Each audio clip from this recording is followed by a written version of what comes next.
This is Parish President Cynthia Lee Shang. We're out here on Veterans near Clearview, starting a project that I've been really excited about, and this is about a canal bank beautification project. We know our community has a lot of open canals, and we have decided to try to beautify those canals by just simply doing a lot of tree plantings and shrubberies along the canal bank. At the same time, we realized that the outfall pipes that go into the canal that we have all grown up with are really unsightly, they're unintentional, and they're messy, and they have to stick out so far so that the water that flows through them does not hurt the integrity of the canal bank. So that's why they stick out in the middle of the canal, but they end up looking just a mess.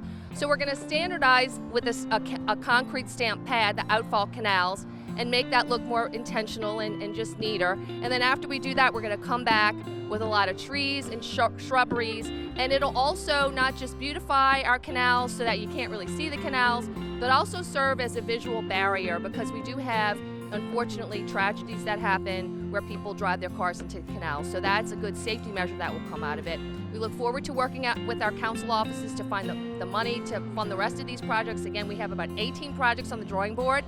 Our public information office team started this whole project off by flying drones, so we could see if we have the amount of right-of-way on all these canals to do a project. So our public works team came up with 18 good projects for us where we had enough room to do it. And so again, this is the first one. This is the pilot that we were able to get the financing for. We look forward to working with, again, the beautification groups and our council offices to find the funding to get the other 18 projects underway.